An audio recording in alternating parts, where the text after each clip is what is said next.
Hello, I am Patrick Johnson, and I study low and hyperthermal energy ion surface interactions. In this presentation, I will discuss the primary topic of my dissertation, SAFARI, which is a simulation package which utilizes flexible molecular dynamics for simulating low and hyperthermal energy ion surface scattering. To start with, what does low and hyperthermal energy mean? It refers to the kinetic energy of the incident particle. These energies are defined as follows. Low energy ions have an energy range between 100 and 10,000 eV. At these energies, the primary stopping means, that is, how the energy transfers from the ion to the surface, is via nuclear stopping, where the ion undergoes an elastic collision with the atom in the material. In this energy range, the ion mostly interacts with a single surface site at a time, so the sequential binary collision approximation can be used, and trajectories spend a considerable amount of time below the surface. Hyperthermal energy ions are then in the range between 1 and 100 eV. In this energy range, the ion can now elastically interact with multiple surface atoms simultaneously, which necessitates the use of molecular dynamics for simulations. The trajectories also generally do not go below the first or second surface layer. In both of these energy ranges, the motion can be well described with classical mechanics, as the momenta are sufficiently large to avoid quantum effects. Now, why are these energy ranges interesting or relevant? Well, the velocities involved in the hyperthermal energy range are relevant for velocity-dependent charge exchange effects and can be used to probe confined surface electron states. The energy ranges are also relevant for technologies such as fusion reactors, semiconductor fabrication, ion drives, and spacecraft outer surfaces. As mentioned before, for simulating hyperthermal energy ion scattering, molecular dynamics is required. SAFARI was designed to simulate scattering for the geometry used in our experiment as shown here. This setup consists of a planar detector and incident ion beam, where the azimuthal angle phi can be adjusted by rotating the crystal. The incident and final angles can then be adjusted separately and are labeled theta beam and theta detector respectively. SAFARI was optimized for hyperthermal energies. In these ranges, phonon effects are negligible, as are frictional effects.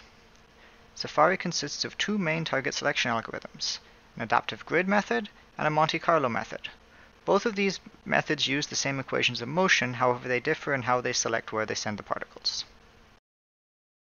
The trajectory algorithm in SAFARI utilizes Hamilton's equations of motion via predictor-corrector integrator. The potentials used in the Hamiltonian are atom-ion pair potentials, which are computed via the quantum chemistry package Gaussian. There is then an optional image charge potential, as well as an optional velocity-dependent energy loss. The integrator dynamically adjusts the time step based on the nonlinearity of the interaction potential. The primary output of SAFARI is a collection of outgoing particle parameters, specifically their outgoing direction and energy, as well as their initial conditions.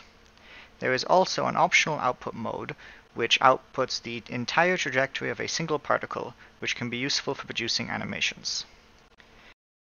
Here I show a map of a surface unit cell for an FCC metal, copper in this case. Shown is also an indication of the scattering parameters for this example. The green scale bar represents the height map for the displayed surface atoms.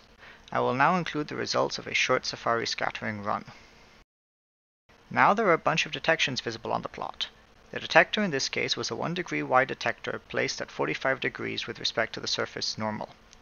The ions are also incident at 45 degrees, and along the 100 direction, also indicated by the cyan arrow in the bottom left of the plot. The coloring of the points represent the outgoing energy, and the purple to yellow scale bar now shows the numeric value for these energies. Of note in this case are the orange-yellow trajectories to the right of the central atom.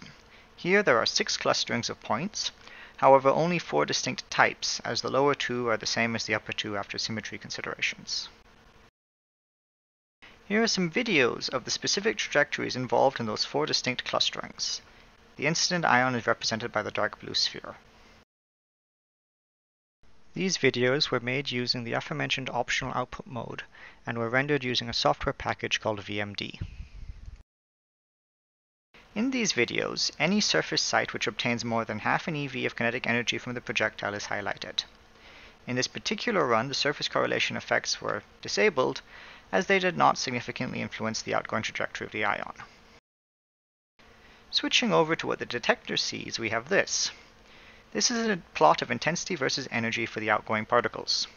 There are four main features of consideration here: a low energy peak around 1 eV, and then three large peaks above 100 eV. These three large peaks correspond to the four trajectory types previously discussed.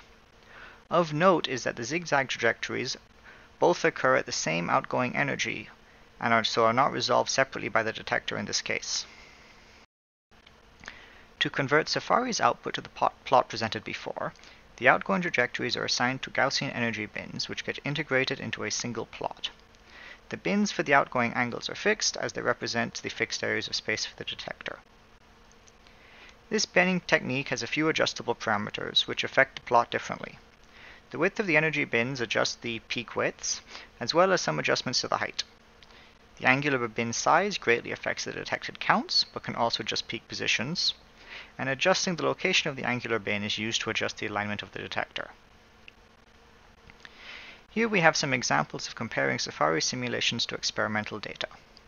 In this case, both the experiment and simulation were for 256.4 eV sodium scattered at copper 001 along the 100 direction. The simulation in this case utilized the adaptive grid algorithm, which reduced the required computational time by a factor of 10 as opposed to Monte Carlo. It did, however, miss the small feature just below 100 eV, which is present in the Monte Carlo simulations. It does, however, capture the primary features of interest with good agreement to the experimental results. Next, I will discuss the considerations for temperature and image charge effects. In this case, the comparison was done from the columns of an energy versus theta plot, where the detections across the entire outgoing angle range from 0 to 90 degrees were composited into a single image. Here, the columns of the plot were used to produce the spectra for comparing to the experiment. The first step is to calibrate the image potential, which consists of two parameters, Vmin and Z0. Temperature is modeled by applying random displacements and initial momenta to the lattice atoms.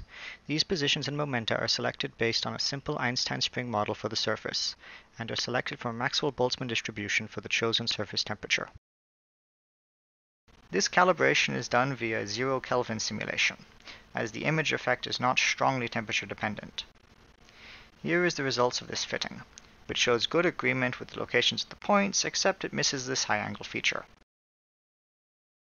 Rerunning the simulation with the now calibrated image parameters, but instead at the same temperature as the experiment of 123 Kelvin, we can now replicate the high angle feature, and we also get better agreement on the widths of the main features.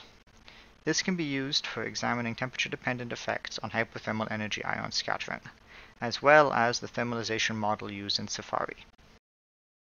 This temperature-dependent effect was not fit previously, and from analysis of SAFARI simulations we have isolated the effect as due to the thermal displacement of single copper atoms on the surface.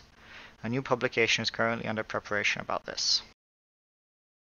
This has shown that SAFARI well replicates experimental results for low and hypothermal energy ion scattering, and can be used to aid high-resolution surface analysis via these techniques.